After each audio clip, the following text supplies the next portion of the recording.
Maratha कम्युनिटीतले voter मराठाच उमेदवाराला voting करतील हा पॅटर्न कधीही नव्हता. पॅन्डेमिकच्या नंतर मुस्लिमांमध्ये उद्धव ठाकरे समर्थक गट उदयास आला. शहा आणि पंतप्रधान नरेंद्र मोदींनी राज्यांची वाढू दिली नाही तर यांची ताकद काय होणार, आणि ह्यांची लिडरशिप एकदा का बाजूला सरकली तर पार्टी धाडदिशी कोसळून पडणार आहे. महाराष्ट्र हे राज्य असंच राहावं ही दिल्लीची मनोमन इच्छा असणार.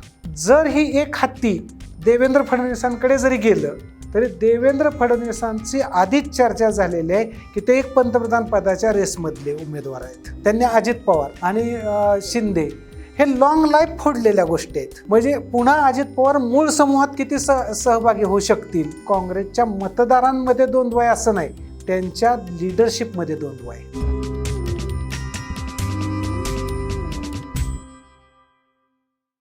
सर, दोन पक्ष फुटले, राष्ट्रवादी काँग्रेस आणि शिवसेना. हे दोन पक्ष फुटल्यानंतरची खरी ही पहिली कसोटी, म्हणजे तोपर्यंत काय निवडणुका झालेल्या नाहीत. आत्ता काय दिसतं, या दोघांची ठराविक मतं होती. 15% आसपास शिवसेना राहिली, 10% आसपास राष्ट्रवादी राहिली. वर्षानुवर्ष यांची मतं साधारणतः आता कशी स्प्लिट झालीत असं तुमचा अभ्यास सांगतो? मला असं वाटतं की जुनी मतं नाहीत राहिलेली, ही सगळी मतं नव्यानेच कलेक्ट होत आहेत. तुम्ही म्हणाल नव्याने कलेक्ट कसे होत आहेत, तर मी तुम्हाला एक साधारणपणे 1-2 उदाहरणं सांगतो. उद्धव ठाकरेंना वोटिंग किंवा बाळासाहेब ठाकरेंना वोटिंग मुस्लिम करत होते का, तर उत्तर नाही असं आहे. परंतु पॅन्डेमिकच्या नंतर मुस्लिमांमध्ये उद्धव ठाकरे समर्थक गट उदयास आला. हे नवं वोटिंग आहे. म्हणजे ह्याला जुन्या वोटिंगशी काय मला जोडावं असं वाटत नाही. नवीनच एक क्लास उदयाला येतोय वोटिंग, म्हणजे ज्याला मतपेटी म्हणतात तसा. असाच एक उदाहरण आपण दुसरं घेऊया, म्हणजे राष्ट्रवादी काँग्रेसचं.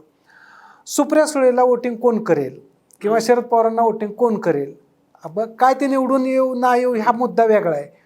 ह्या वोटिंगमध्ये जे लोक अनेक दिवस विकास शरद पवार करतायत किंवा विकास शरद पवारांमुळे बारामतीचा झाला आहे, आजूबाजूचा झाला आहे, तर ती तर फेव किंवा तो तर डायलॉग अजित पवारांनी कॅप्चर केला आहे. ते वोटिंग तिकडे निघून गेलेलं आहे. मग आज शरद पवारांकडे वोटिंग कोणतं? तर हे वोटिंग एकदम फ्रेश नवीन वोटिंग आहे की ज्याचं वय 18 झालेलं आहे आणि जो 35च्या दरम्यानचा आहे, आणि जे वोटिंग जुनं शरद पवारांचं होतं की जे 60च्या वरचं आहे, पण मधलं वोटिंग जे आहे ते अजित पवारांकडे किंवा BJPकडे गेलेलं आहे.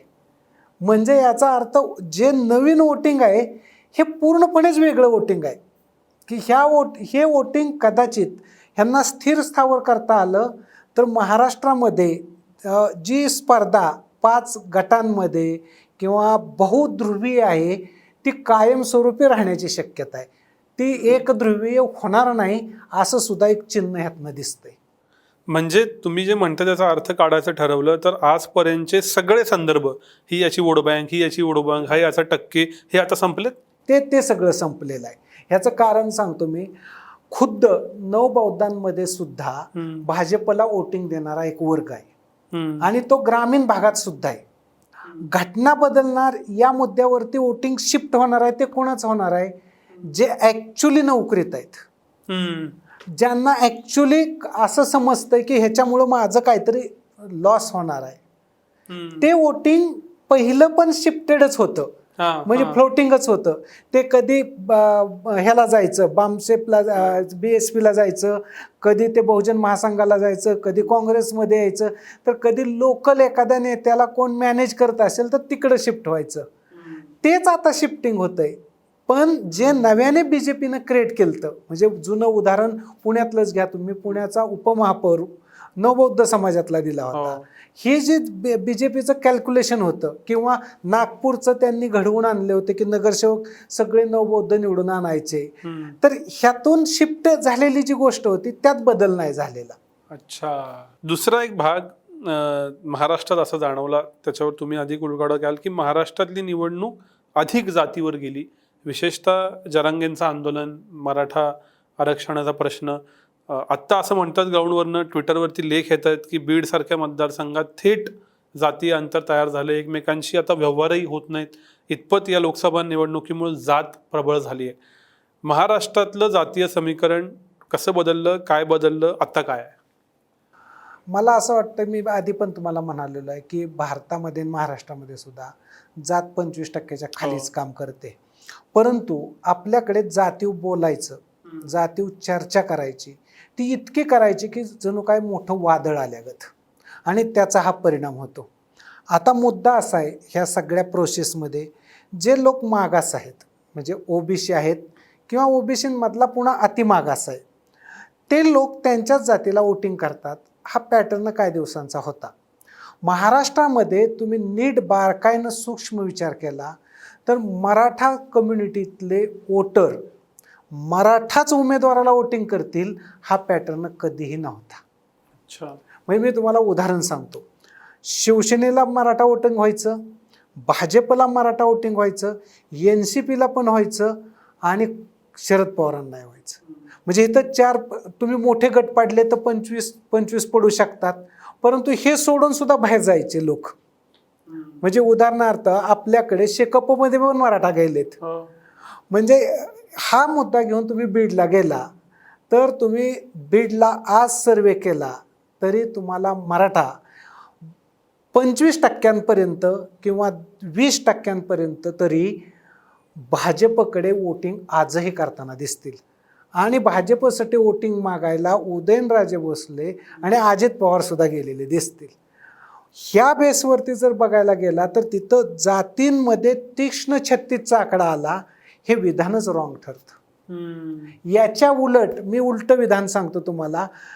याच्या आधी धनंजय मुंडे कसे निवडून आले?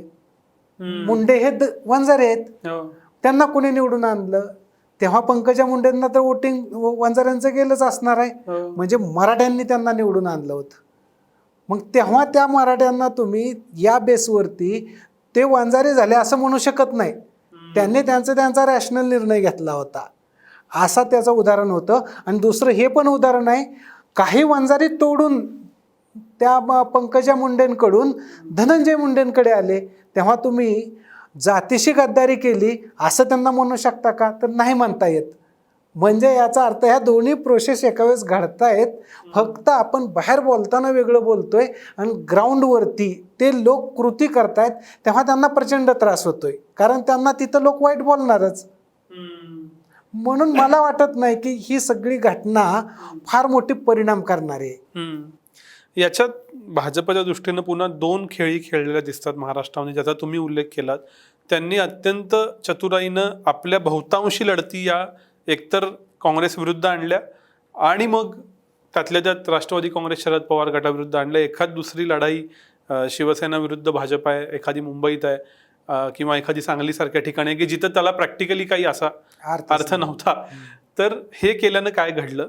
दुसरं, काही ठिकाणी भाजपनं उमेदवार बदलायला हवे होते असं म्हणतात, जे ते देशात बदलतात, 20-25% बदलतात अँटी इन्कम्बन्सीसाठी, ते महाराष्ट्रात बदलले नाहीत. आणि काही ठिकाणी मात्र बदलले. उदाहरणार्थ पुण्यामध्ये रिक्त झालेली जागा होती, मराठा उमेदवार दिला मुरलीधर मोहोळांचा. मुंबईत 3 उमेदवार बदलले, जातीचे बदलले, वेगवेगळ्या पद्धतीनं बदलले. बीडसारख्या ठिकाणी बहिणीला उमेदवारी दिली. तर ह्या ज्या 2 गोष्टी घडल्या, याच्याकडे तुम्ही कसं बघता? मला असं वाटतं की याच्यामध्ये खूप पॅटर्न इंटरनल काम करत होते, म्हणजे अंतर्गत. त्या अंतर्गत पॅटर्नचा संबंध एक असा आहे की भाजपच्या या निवडणुकीशी नाही, याच्या पुढच्या राजकारणाशी सुद्धा आहे. बरं. मग याच्या पुढच्या राजकारणाशी कोणता? तर मी आत्ता सांगितले तुम्हाला की देवेंद्र फडणवीसांनी मराठ्यांचं संघटन करायचा प्रयत्न केला होता. कॅन्डिडेट बदलायचा म्हणजे काय करायचं, तर मग मराठा कॅन्डिडेट बदलावं लागत होते. म्हणजे मोहोळ बदलले असते तर मराठ्यांचं इथल्या काय झालं असतं. हे मोहोळ हा मराठा चेहरा आहे, नुसता पुण्यातला चेहरा नाही, हा मुळशीतला चेहरा आहे, हा एकूण मोहोळमधला चेहरा आहे. असं खूप मोठी गोष्ट आहे त्या पाठीमागं दडलेली. हाच मुद्दा आहे, निंबाळकरांना बदललं असतं तर काय झालं असतं. म्हणजे निंबाळकर हे काही छोटी घटना नाही, निंबाळकर हे एका इतिहासाच्या पटावची घटना आहे आणि त्याला खूप मोठे पाठीमागचं बॅकग्राऊंड सुद्धा आहे. तसाच मुद्दा दुसरा आहे की उदयनराजेंना बदललं तर काय झालं असतं. म्हणजे केवळ ही लोकसभा डोळ्यासमोर ठेवून निर्णय झाला आहे असं पण नाही, ह्याच्या पाठीमागं एक दूरदृष्टी पण आहे की आपल्याला या पट्ट्यातले मराठा घोळून पार्टीला जोडलेले आहेत ते जोडून ठेवायचेत आणि त्याच्यासाठी धोका पत्करायला लागला तर पत्करता येऊ शकतो. हा एक मुद्दा. आणि दुसरा मुद्दा, या देवेंद्र फडणवीसांच्या पॅटर्नशी भाजपच्या अंतर्गतच एक दुसरा गट आहे की जो ओबीसीची बाजू घेतो. जो तो अंतर्गत गट बाजू घेत होता त्यांनी काय ओबीसी तिकीट वाटून टाकली. म्हणजे त्याच्यामध्ये अगदी बीडचं तिकीट असेल, विदर्भातली तिकीट असतील किंवा परभणीच्या तिकिटाबद्दलचं झालेलं सगळा डिबेट असेल, तो एका बाजूला आहे.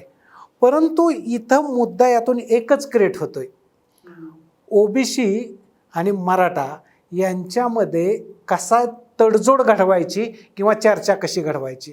हे दोघं एका व्यासपीठावरती BJPमध्ये येताना फार खळखळ करतायत. तसंच ते NCPमध्ये पण येताना खळखळ करतायत आणि ते काँग्रेसमध्ये पण करतायत. हा खरं तर मुद्दा महाराष्ट्रामध्ये किती दिवस तुम्ही ही तिकडं जात गेली तर आम्ही इकडं जाणार असं म्हणणार आणि जातीच्याच परिभाषेमध्ये प्रतिनिधित्वाचा विचार करणार, ह्याच्या पलीकडे जाऊन करणार आहे का नाही याचा एक खरा मुद्दा आहे. आणि त्यामुळं परिस्थिती, सामाजिक परिस्थिती आहे त्याच्याप्रमाणे पार्टीनं निर्णय घेतला आहे. पार्टी काय हवेतनं येत नाही. पार्टी ह्या समाजाचा भाग असते. ह्या समाजात जी गोष्टी उपलब्ध आहे त्यातल्या त्यात जे डॉमिनंट आहेत त्यांच्या बाजूचा निर्णय आहे.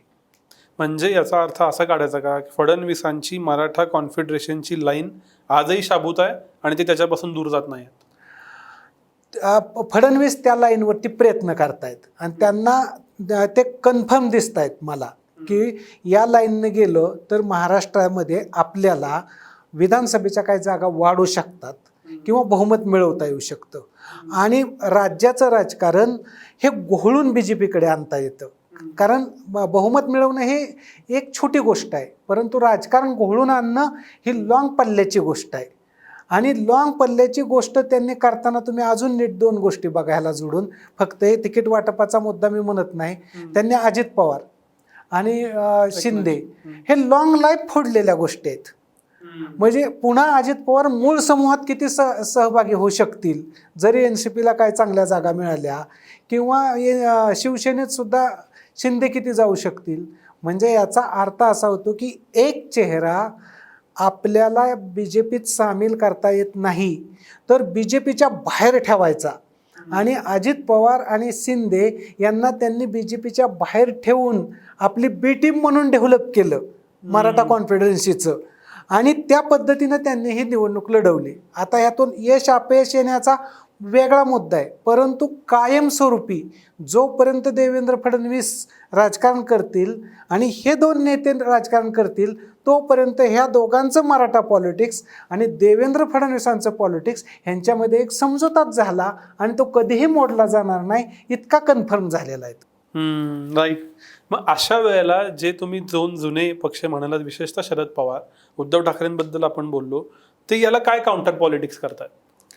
आता मला असं वाटतं की तूर्त त्यांनी खूप जो प्रयत्न सुरू केला आहे आणि आत्ता पण त्यांचा प्रयत्न झाला तर लोकसभेला त्यांना NCPला फार प्रयत्न करता आला नाही. NCPनं जवळपास सगळे कॅन्डिडेट मराठाच देण्याचा प्रयत्न केला पश्चिम महाराष्ट्रात. तरी त्यांची चर्चा झाली की माड्यातनं कॅन्डिडेट देण्याबद्दलची, पण ते यश आलं नाही त्यांना. त्यांनी भिवंडीमधनं म्हणजे मुंबईमधून प्रयत्न झाला तो आगरी समाजातून यातून वगैरे, पण तो एक छोटा प्रयत्न आहे. या तुलनेमध्ये उद्धव ठाकरेंनी मोठा प्रयत्न केला. उद्धव ठाकरेंकडे जे सगळे लोक गोळा झालेत ते एका अर्थाने OBC आहेत. अच्छा. नंतर दुसरा प्रयत्न शरद पवार जे आता करतायत ते डायरेक्टच सांगतायत की मी फाटक्या कॅन्डिडेटला विधानसभा देणार. आणि त्यांनी जो प्रयत्न केला आहे त्याचं मुंबईनंतरचं दुसरं उदाहरण जे आहे ते म्हणजे दिंडोरी मतदारसंघातलं. तो कॅन्डिडेट एकदमच वेगळा आहे. जिल्हा परिषदेतून पुढे शाळेतनं मास्तर म्हणून आलेले आणि एवढंच नव्हे तर त्यांची इमेजच मुळात जुन्या एका कोळवण प्रांताशी निगडीत आहे. म्हणजे महाराष्ट्रामध्ये बोलताना लोक एवढं बोलतात की महाराष्ट्र मराठ्यांचा, पण तसं एवढं नाही. महाराष्ट्र हा कोळवण पण आहे.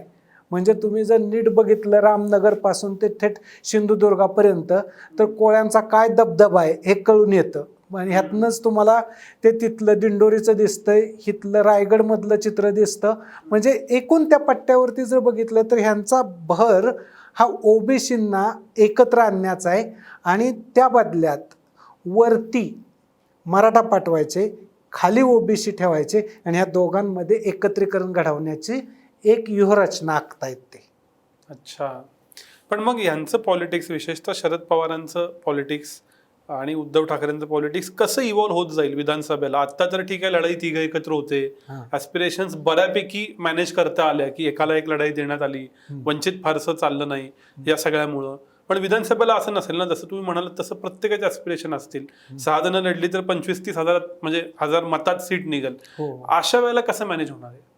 मॅनेज होण्याची गणितं काय आहेत ना का, मी तुम्हाला सांगतोय ते पुन्हा जी विधानसभेची निवडणूक होणार आहे तिला लोकसभेप्रमाणे बघून चालणार नाही. ती तेव्हा नरेंद्र मोदी जरी प्रचाराला आले तरी लोक नरेंद्र मोदींकडे मतदान फार करणार नाहीत बघून. ते मतदान होणार ते देवेंद्र फडणवीसांच्याच पद्धतीनं. अच्छा, ते मतदान होणार ते शरद पवारांच्या किंवा उद्धव ठाकरेंच्याच पद्धतीनं. हा एक टर्न आउट राहणार आहे, पण तो किती, तर हा सगळ्यांचा मिळून 25%च फक्त. अच्छा, 75% ह्या सगळ्या नेत्यांच्या बाहेर गणित आहे. तुम्ही म्हणाल हे का गणित आहे, तर अनेक वर्ष म्हणजे 1991 नंतर ह्या महाराष्ट्रामध्ये श्रीमंती आलेली आहे आणि ती इतकी श्रीमंती आहे की कोण वाळू विकून श्रीमंत झालंय, कोण दगड विकून श्रीमंत झालंय, कोण पाण्याच्या टँकरने श्रीमंत झालंय. म्हणजे श्रीमंती ही वेगवेगळ्या पद्धतीनं आली.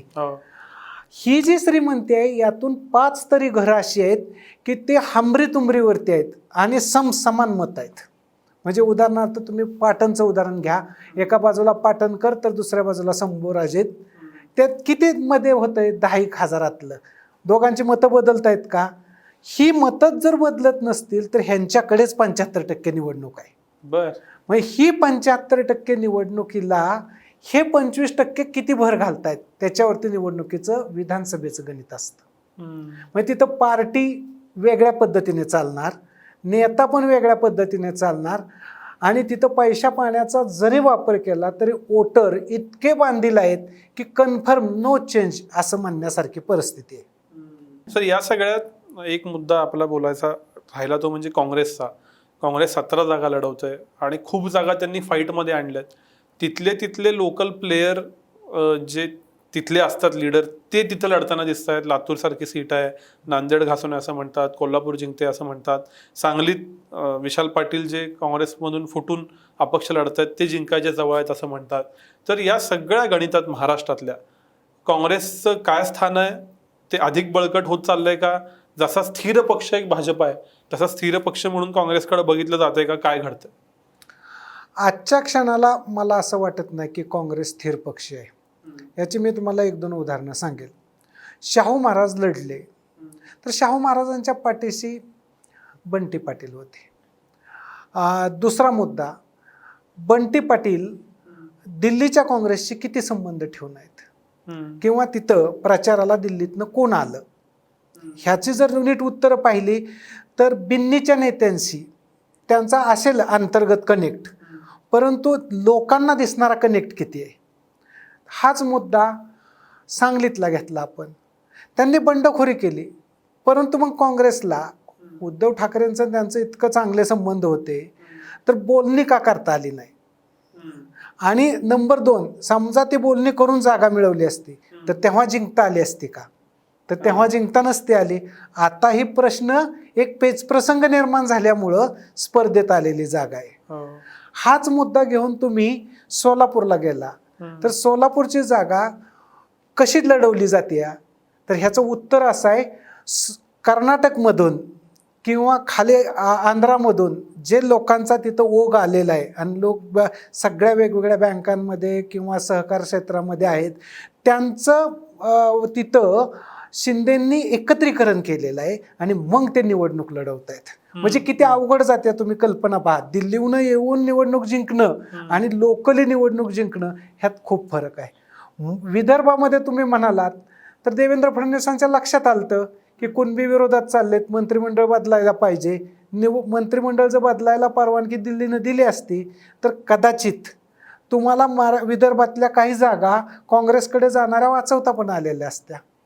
त्याच्यानंतर तुम्ही ह्याची जागेचं पहा, लातूरच्या शेजारची जागा जी आहे, जे चव्हाण स्पर्धेमध्ये आहेत, ती जागा का स्पर्धेत आल्या तर एकाच ह्यांना विरोध, चव्हाणांना, म्हणून ती जागा विरोधात आली. परंतु अशी जागा विरोधात आली स्पर्धेत काँग्रेसच्या आल्या का, नॉर्मली बाबा आता चव्हाणच उभे आहेत आणि ते लढतायत आणि ती जागा निवडून येईल, म्हणजे याचा अर्थ सरळ स्थिर मतदार नाही, त्या मतदाराचं नातं परफेक्ट तयार काँग्रेसची व्हायला तयार नाही. ह्याचं कारण असं आहे की काँग्रेसच्या मतदारांमध्ये द्वंद्व आहे असं नाही, त्यांच्या लिडरशिपमध्ये द्वंद्व आहे. ते दोन बाजूने विचार करतायत. एक पहिला विचार काय करतायत, माझे हितसंबंध जपले पाहिजेत, मग भाजप बरोबर जाऊन जपले तर चांगलंच आहे, जर काँग्रेस आली तर त्यांच्याबरोबर राहून जपले तरी चांगलं आहे. म्हणजे लोकांचा ते विचारच अजूनही करायला तयार नाहीत की लोक मतदान करतात. हे जेव्हा विचार करायला सुरुवात होईल तेव्हा काँग्रेसचा मोठा शिफ्ट असेल. आत्ताच्या घडीला शिफ्ट नाही, त्यांना फक्त निर्माण झालेल्या परिस्थितीमुळं महाराष्ट्रात एक हात मिळतोय. जसा 19ला सुद्धा विधानसभेला त्यांना शरद पवारांच्या भूमिकेमुळे हात मिळाला होता, तसाच आता या दोघांमुळे त्यांना हात मिळतोय. आणि महाराष्ट्रात सुद्धा त्यांच्या ज्या सभा झाल्या त्यातल्या महत्त्वाच्या सभा तुम्ही नीट बघा, एकतर सोलापूर, धुळे अशा ठिकाणी झालेत. त्या तुलनेत पुण्यातली सभा बघितली तर फार कमी महत्त्वाची सभा वाटते. म्हणजे याचा अर्थ जिथं घुसायला पाहिजे तिथं काँग्रेस घुसत नाही आणि जी पूर्वीची कनेक्शन आहेत तिथं काँग्रेस शिरते. म्हणजे असं झालंय का, भाजप पक्ष म्हणून मत मागतंय, मोदींसाठी द्या, आमच्यासाठी द्या, आम्ही जे काही आहोत, काय चांगलं वाईट असेल आम्हाला द्या. याच्या उलट काँग्रेस मात्र आमचं लोकल कोल्हापूर पुरतं शाहू महाराज आहेत, सतीश पाटील आम्हाला द्या, आमचं फक्त चिन्ह हात आहे. म्हणजे अपक्ष उमेदवार चिन्ह हात अशी काँग्रेस लढते का? आणि याच्या उलट भाजप मात्र पक्ष with all is pro and cons अशी लढते का? असं असेल तर लॉंग टर्म मध्ये ह्या दोघांच्यातल्या लढाईचं काय होणार काँग्रेस भाजपच्या?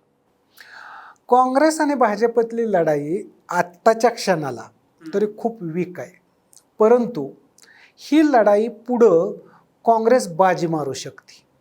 काँग्रेस का बाजी मारू शकते?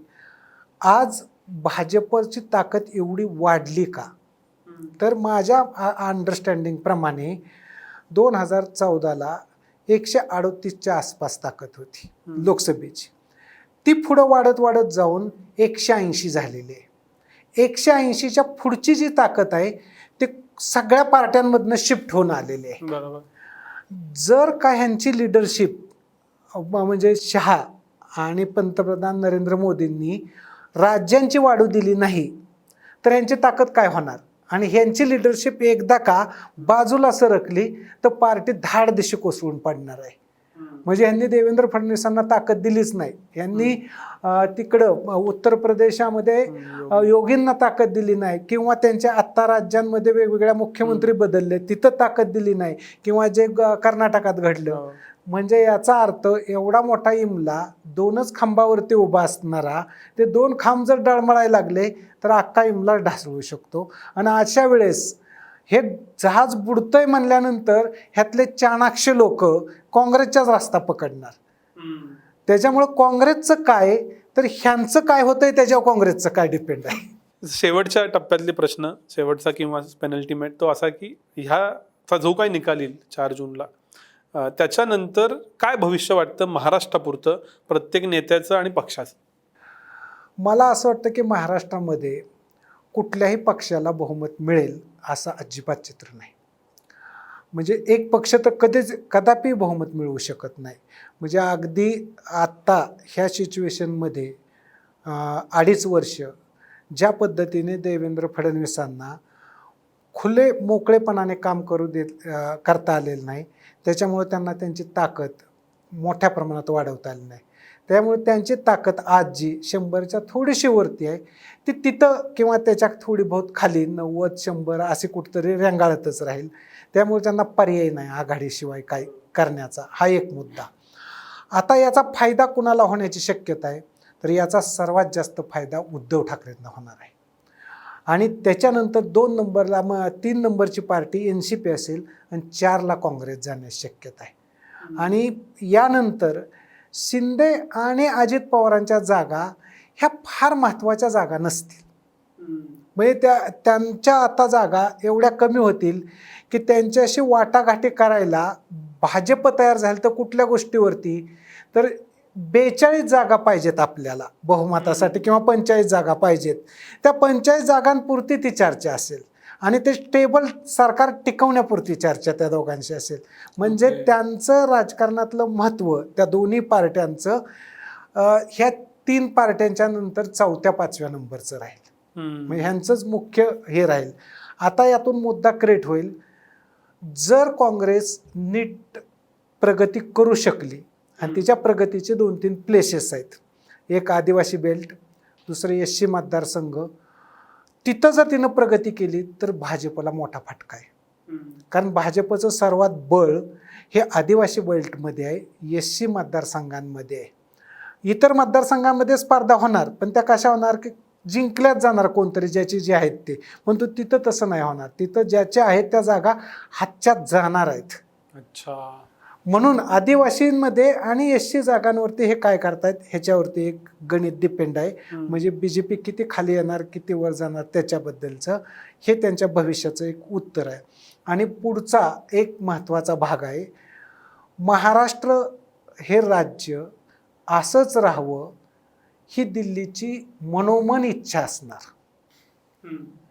कारण का, जर ही एक हत्ती देवेंद्र फडणवीसांकडे जरी गेलं तरी देवेंद्र फडणवीसांची आधीच चर्चा झालेली आहे की ते एक पंतप्रधान पदाच्या रेसमधले उमेदवार आहेत. आणि तसं जर घटना घडली तर मुद्दा आता ह्यांचा सोडून द्या, पंतप्रधान नरेंद्र मोदींचा.